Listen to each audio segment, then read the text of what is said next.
There I was, standing in line at the entrance of my local major hardware store, waiting in the queue to enter, since that's the new norm these days with social distancing and all, when I glanced over into the car park and noticed a swirling tornado of disposable gloves and face masks, mixed in with some fast food takeaway packaging.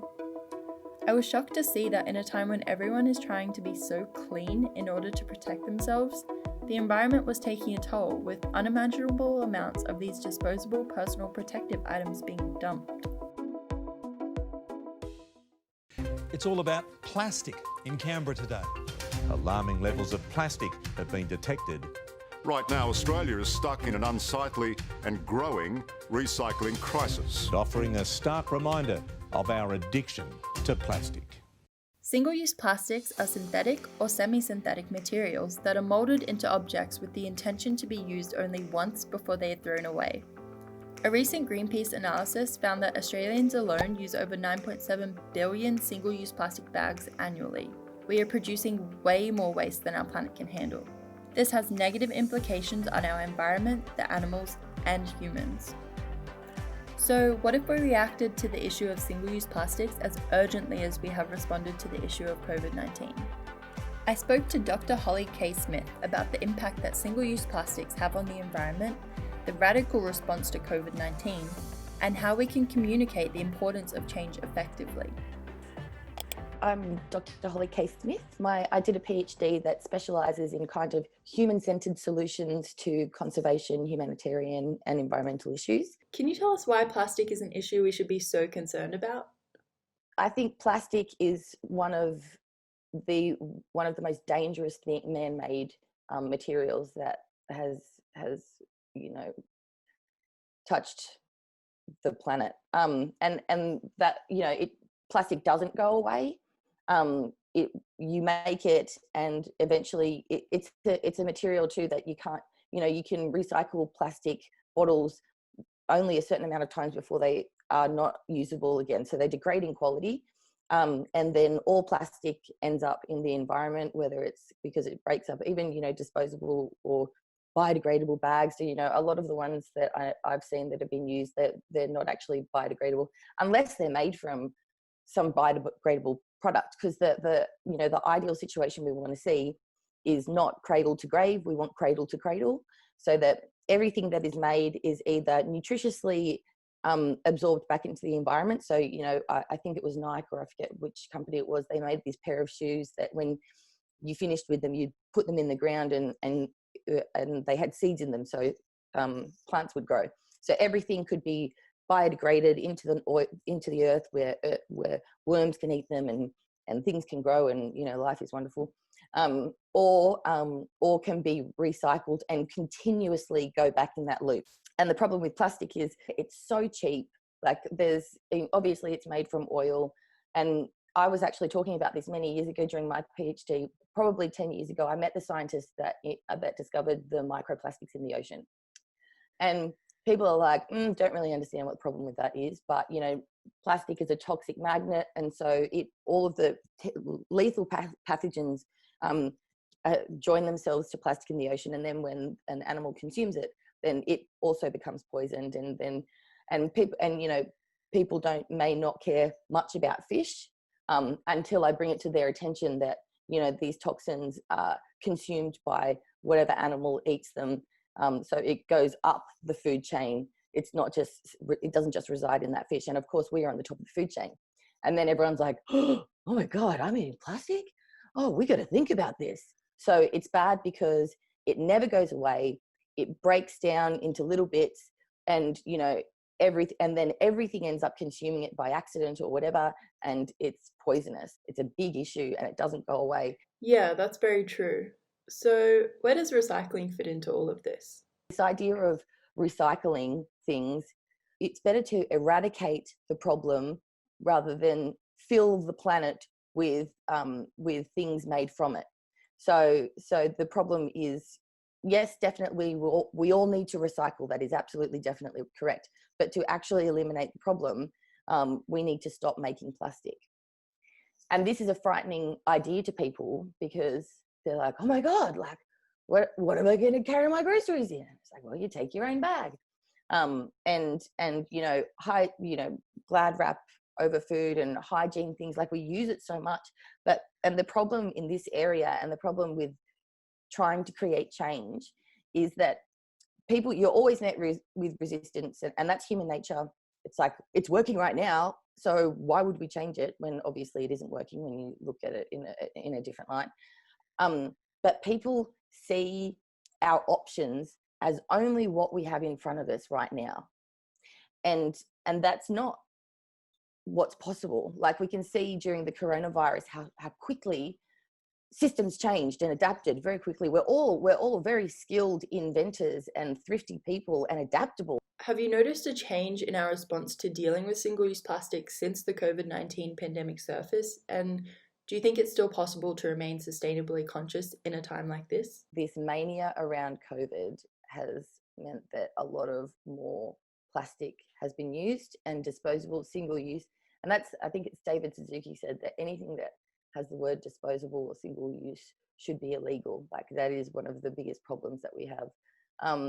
I think that society had to deal with this level of sanitization very quickly. And so that's one of those situations where it's like, what do we have that already exists to protect ourselves right now? And so that's why there's, been all of these disposable face masks and on all these kinds of things, and additional single-use things. But now that we've moved on from that point, this is where we start to go, okay, so how do we do this better? This is an important issue, but is a disposable face mask the only way that we can do this? And no, it is not. And there's people that are looking into things like even double wrapping your face in a cotton t-shirt and things like that. I'm not saying this is 100% foolproof. I'm saying that there are ideas and tests going on out there so that we can do this a better way. Things like social distancing has been really important, and being being practical about this situation. Again, like, I can't give medical advice, but we can think about, when I come home, I wash my hands. I've had gloves, like if I need to go somewhere compromising, I've got gloves that I can wear, and I can take the gloves off when I get in the house, and then I can wash my hands. And so I've managed to maintain a high level of hygiene, and I haven't really had to use single-use things at all. It's tricky because it depends, but I think we do need to be focusing on how we can do things better, and be intelligent about how we look after ourselves and others so that we don't spread disease. Do you believe that the large businesses should be leading the change for a more sustainable future, especially when they're the ones creating the products that we use? Not most, but we often see companies not doing things unless there is a bit of a demand, or they are, brought to light and have to take ownership on what they're doing. So with people creating change from the ground up, that's important, and from the top down, the companies responding and having integrity, that's important as well. I think that from the top down and the bottom up, we need to be working so that we can meet in the middle, or one surpasses the other. But if the end goal is in the middle, everyone needs to do their bit. And there are, it doesn't mean voting with your dollars is important, but I advocate what I call everyday life activism, and ways that you can tweak little parts of your life in minor ways that have larger systemic change.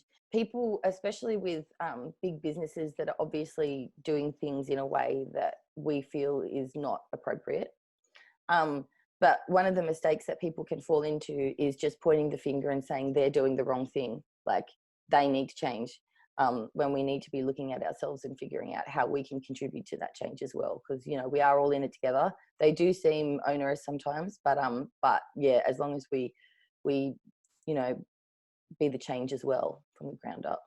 So in terms of contributing to that change, how can an individual actually make a difference? If someone's thinking, it depends on where you are on your journey of sustainability. Because change seems radical and overwhelming at first. So if someone's at a stage, like they've just started to get into this stuff, they may be using a straw not as often, and they're at a stage where they're like, just this one time I'm going to use one. That's good because they've kind of progressed along a little bit further. You know, it might be a month, might be in a store and see their own straw that they can have on their keyring and be like, oh, great, now we can use that one over and over. If someone like, so it does make a difference. And if everyone would, I mean, obviously if everyone just went, I'm not using it, that it's like, that'd be great. And how fun is it now when you can see big systems changing where like they have the option of paper straws, and it's like, well, this is getting there, but we really need you to eradicate the straws. And people need to be thinking, do I really need a straw? Like, you know, is it, what purpose? Yeah. So, I mean, that's another dialogue, but it's not black and white, and you just have to do the best that you can. And sometimes you'll be in environments like, you know, it might not be ideal, but if, you know, I was doing some conservation work with some animals, and it's like if we're going to theatre or something and you're in that place at that one time and you have to put on rubber gloves, and it's like, but for me, I had to compromise because we had to be in a sterile environment and you were hurting these things. And at that point in time, there wasn't any other option. And if I did not do that, then that would not be contributing to helping this animal. So it does, like, every little bit helps, but we really do. I mean, and if it's just a one-off thing here and there, that's great that you've gotten to that point in time. But we still have to exist in the world that we live in. But, you know, when you use the example of a straw, when is a straw absolutely necessary? Yeah, definitely. I think we just need to remember that there's always a more sustainable option. How do you think we can communicate effectively to others? Awareness raising, in inverted commas, doesn't equal change. Without a call to action or ideas about what we can do about it, what is the point in even knowing about it? When communicating these ideas, you want to create them in a way that engages people, and it isn't fear-stoking or making them feel bad. It's like making them feel informed and empowered and want to participate in the change. Unless we can change law, guilting people doesn't work in this day and age. Not, we've got too many fields of media and they'll just switch onto a different media or screen. Nothing's black and white, and it depends on the situation, and we just have to try to make an overhaul for our whole life, a big change over lots of spaces, and constantly innovate and just do our best not to use particularly plastic. Plastic waste is affecting us all more than most people may think. And those that are aware often believe that it is now past the point of reversing the impact and impossible to fix the issue. The change we need is drastic, but the way we have responded to COVID-19 has shown us just how fast we can adapt to a new way of living. If we responded to the issue of plastic waste with the same level of urgency we saw in the response to COVID-19, what steps would you take?